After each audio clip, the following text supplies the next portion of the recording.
तो भारत में online business शुरू करने का सोचने वालों के सामने एक बड़ा सवाल खड़ा हो जाता है।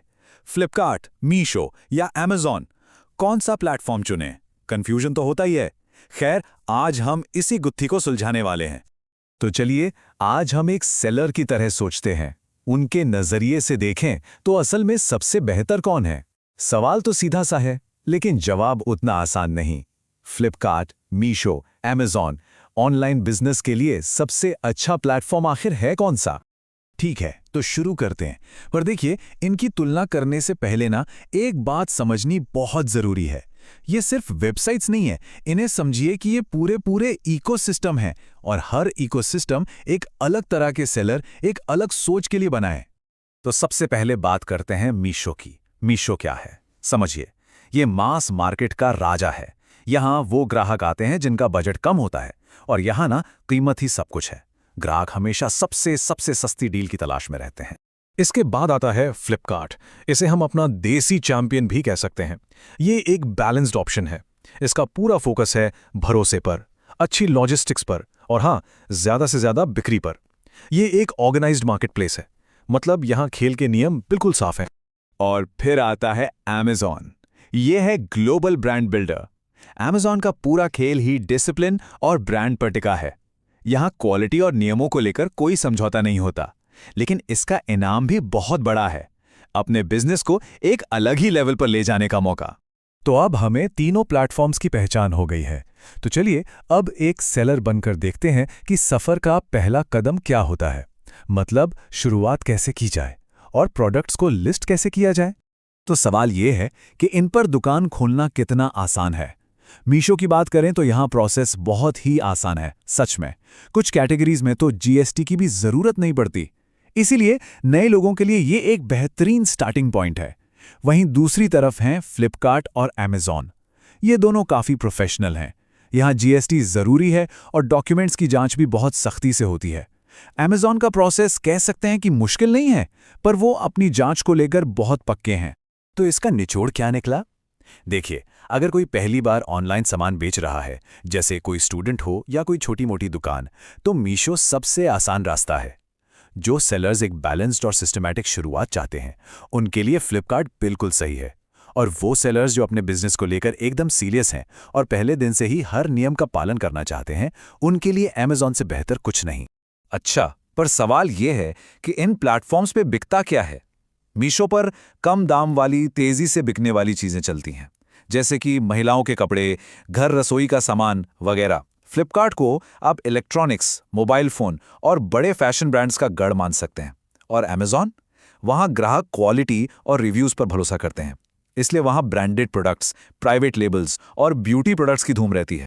तो प्रोडक्ट के हिसाब से देखें तो फैसला बिल्कुल साफ है। अगर मकसद है सस्ते और ट्रेंडी आइटम बेचना, तो मीशो सही जगह है। अगर भरोसेमंद प्रोडक्ट्स के साथ एक बड़े मार्केट तक पहुंचना है, तो फ्लिपकार्ट चुनना चाहिए।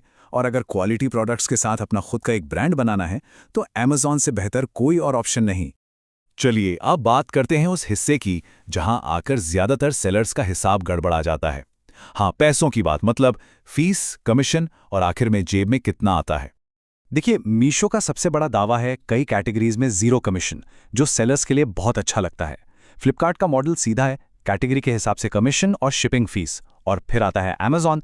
यहाँ तो कई तरह की फीस हैं, referral fees, closing fees, fulfilment fees, सब मिला के ये फीस अक्सर तीनों में सबसे ज्यादा हो जाती है। तो फिर पैसों की असली कहानी क्या है? मीशो पर जीरो कमीशन की वजह से मार्जिन शायद ज्यादा दिखे, पर ऑर्डर की कीमत कम होने से बिजनेस में स्टेबिलिटी कम रहती है। फ्लिपकार्ट पर मार्जिन और बिक्री दोनों के बीच एक अच्छा बैलेंस मिल जाता है। और अमेज़न, हाँ, फीस की वजह से शुरू में मुनाफा कम लग सकता है, लेकिन यहाँ बिजनेस को जिस स्केल पर ले जाया जा सकता है, वो कहीं और मुमकिन नहीं है।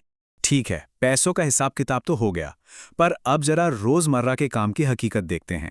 मतलब डिलीवरी, सेलर सपोर्ट और कंपटीशन, इन सब मामलों में कौन सा प्लेटफॉर्म कैसा है? डिलीवरी की बात करें तो यहाँ एक क्लियर विनर है, अमेज़न। उनका FBA यानी फुलफिलमेंट बाय अमेज़न अपनी कैटेगरी में बेस्ट है। अमेज़न ही स्टोरेज, पैकिंग, डिलीवरी सब संभालता है और ग्राहकों को इस पर पूरा भरोसा है। फ्लिपकार्ट का डिलीवरी नेटवर्क भी भारत के सबसे मजबूत नेटवर्क्स में से एक है, इसमें कोई शक नहीं। पर मीशो थर्ड पार्टी लॉजिस्टिक्स पर निर्भर है, जिससे डिलीवरी में कभी-कभार देरी हो सकती है। अब आते हैं उस चीज पर जो हर सेलर के लिए एक बुरे सपने जैसा है, रिटर्न्स। देखिए, मीशो पर रिस्क सबसे ज्यादा है। क्यों? क्योंकि वहां ग्राहक कई बार बस यूं ही ऑर्डर कर देते हैं, जिससे रिटर्न रेट बहुत हाई रहता है। फ्लिपकार्ट की रिटर्न पॉलिसीज थोड़ी बेहतर हैं, जिससे सेलर का जोखिम कुछ कम हो जाता है। और Amazon, वहां ग्राहकों के लिए रिटर्न आसान है, लेकिन उनकी क्लेम इन्वेस्टिगेशन प्रोसेस बहुत मजबूत है, जो लंबे समय में ईमानदार सेलर्स को बचाती है। और कंपटीशन का क्या हाल है? मैदान में लड़ाई कैसी है? मीशो पर तो समझिए पूरी तरह से प्राइस वॉर छिड़ी हुई है। सबसे सस्ता कौन बेचेगा, बस इसी की होड़ है। फ्लिपकार्ट पर यह वैल्यू कंपटीशन है, मतलब अच्छी रेटिंग और अच्छी सर्विस ही किसी को औरों से आगे रखती है। और Amazon पर होती है ब्रांड कंपटीशन। यहां अच्छे रिव्यूज, विज्ञापन और एक दमदार ब्रांड इमेज ही भीड़ से अलग बनाती है। और जहां तक सेलर सपोर्ट की बात है, तो फैसला बिल्कुल सीधा है। अमेज़न और फ्लिपकार्ट के जो सिस्टम्स हैं, वो मीशो से कहीं ज़्यादा बेहतर हैं। इन दोनों प्लेटफॉर्म्स पर किसी भी दिक्कत का हल ज़्यादा प्रोफेशनल तरीके से और जल्दी मिलता है। ठीक है, अब सिर्फ कुछ सामान बेचने से आगे बढ़ते हैं।